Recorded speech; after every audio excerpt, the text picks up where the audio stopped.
پاکستان میں سیاسی و معاشی پنڈتوں کا ایک ایسا گروہ موجود ہے جو ہمیشہ سے اس ملک کے لوگوں کو مایوس کرنے میں مصروف رہتا ہے۔ سیکولر لبرل دانشوروں کا یہ طبقہ قیام پاکستان کے وقت کمیونزم کی چھتری تانے ہوئے تھا اور بھارتی معیشتدانوں کی نفرت سے تبصرے ادھار لے کر مسلسل یہ پیشن گوئیاں کرتا رہا تھا کہ اسلام پر بننے والا یہ ملک زیادہ دیر چلنے کا نہیں۔ وہ اکثر یہ کہتے کہ یہ ملک مسلمانوں ہند کی اپنی تمناؤں اور آرزوؤں کا مظہر نہیں، بلکہ یہ ایک سازش کے تحت انگریز نے متحدہ ہندوستان کو تقسیم کرو اور حکمرانی کرو کے اصول پر تقسیم کر کے پاکستان تخلیق کیا۔ بھلا قوم، قبیلہ، زبان، ثقافت ترک کر کے صرف کلمہ طیبہ کی بنیاد پر لوگ اکٹھا رہ سکتے ہیں؟ ان دانشوروں نے بھرپور کوشش کی کہ زمین کے رشتے کو تہذیبی روایت سے جوڑ کر ایک بے جوڑ سی تاریخ مرتب کی جائے، جس کے تناظر میں اسلام کا قبول کرنا اور یہاں پر مسلمانوں کی اکثریت کا ہونا ایک معمولی سا واقعہ محسوس ہو۔ مثلا سندھ میں رہنے والوں کے لیے ٹکڑے جوڑ جوڑ کر ایک تاریخ مرتب کی گئی۔ تم تو دنیا کی قدیم ترین تہذیب وادی سندھ کے امین و وارث ہو۔ حالانکہ امر واقعہ یہ ہے کہ گزشتہ 2000 سال سے جو لوگ بھی سندھ میں آباد ہوتے چلے آ رہے ہیں، ان میں سے اکثریت ان حملہ آوروں کی اولادیں جن نے موجوداڑوں کی عظیم تہذیب کو تباہ و برباد کیا تھا اور یہاں پر بسنے والی دراوڑ اقوام کو اول تو قتل کر دیا یا پھر مار بھگایا تھا۔ وہ تمام اقوام جو پاکستان میں آباد ہیں، سب کی سب مختلف علاقوں سے اس وقت ہجرت کر کے یہاں آئیں جب ان کے اپنے ممالک میں قحط نے ڈیرے ڈال دیے تھے یا پھر دشمن نے انہیں مار بھگایا تھا۔ کوئی 75 سال پہلے پاکستان بننے پر یہاں آباد ہوا تو کوئی زیادہ سے زیادہ 2000 سال پہلے۔ ان سب کو دھرتی ماتا سے منسلک ہونے کے لیے انہیں 5000 سال پرانی تہذیب سے جوڑا گیا۔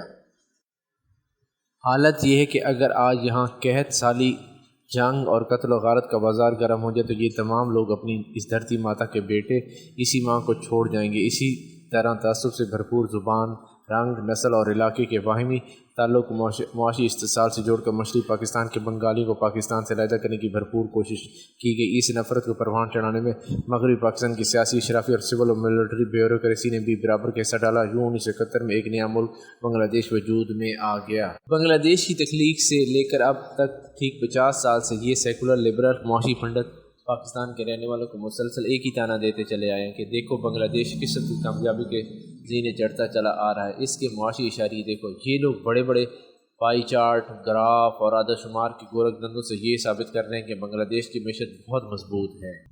ان تمام معاشی تجزیہ نگاروں سے ہمیشہ میں نے 3 سوال کیے۔ نمبر 1 کہ اگر بنگلہ دیش کی معیشت اس قدر خوشحال ہو چکی ہے تو پھر تقریباً 1 کروڑ 10 لاکھ بنگلہ دیشی غیر قانونی طور پر بھارت میں معمولی قسم کی نوکریاں کیوں کر رہے ہیں؟ نمبر 2 دنیا بھر کے تمام اعلیٰ ریسرچ اداروں کی تحقیق کے مطابق ہر سال 50,000 بنگلہ دیشی لڑکیاں جن کی عمر 13 سے 25 سال کے درمیان ہے صرف بھارت سے منتقل کی جاتی ہیں۔ گزشتہ 10 سال جنہیں بنگلہ دیش کے خوشحالی کے سال بتایا جاتا ہے، ان میں تقریباً 11 لاکھ بنگلہ دیشی عورتیں بھارت لائی گئیں اور ان میں سے 25% جسم فروشی کے دھندے سے منسلک کر دی گئیں۔ کولکتہ کے بازار حسن کی 70% طوائفیں بنگلہ دیش سے ہیں۔ آج بھی کراچی شہر میں بنگلہ دیشی افراد کی 200 کے قریب بستیاں آباد ہیں، جن میں غیر ملکیوں کی رجسٹریشن کے ادارے نارا کے مطابق 20 لاکھ بنگلہ دیشی آباد ہیں۔ بنگلہ دیش اگر اس قدر خوشحال ہو چکے تو یہ بنگالی واپس کیوں نہیں چلے جاتے؟ یہ ہے فریب معیشت و شماریات۔ ان تمام سیکولر لبرل معاشی پنڈتوں کی پیشنگیاں اب قریب خلیج بنگال میں غرق ہونے والی، اس لیے کہ دنیا کی موجودہ معاشی صورتحال کے بارے جو جائزے آ رہے ہیں ان کے مطابق جنوبی ایشیا میں سری لنکا کے بعد اگلا ملک جو تباہی بربادی کا شکار ہوگا وہ بنگلہ دیش ہے۔ یہ ملک گزشتہ ماہ سے ضروری اشیاء کی کمی کا شکار ہو چکے جن میں پیٹرول، ادویات بھی شامل ہیں۔ اس کمی کی وجہ سے اس کی برآمدات اور درآمدات میں اس قدر زیادہ فرق پیدا ہو گیا کہ معیشت کو سنبھالنا مشکل ہو چکا ہے۔ اس مالی سال کے گزشتہ 9 ماہ میں بنگلہ دیش نے 62.52 ارب ڈالر کی اشیاء درآمد کی جو گزشتہ سال کی نسبت تقریباً 45% زیادہ تھیں، جبکہ بنگلہ دیش کی برآمدات 33% کم رہیں۔ بنگلہ دیش کے زر مبادلہ کا بڑا حصہ بیرون ملک ورکروں سے آتا ہے۔ ان 4 مہینوں میں ان ترسیلات میں بھی 20% کمی آئی۔ بنگلہ دیش نے 9 ماہ میں بیرون ملک سے 85 ارب ڈالر کی اشیاء منگوائیں جبکہ 35 ارب ڈالر کی باہر بھیجیں۔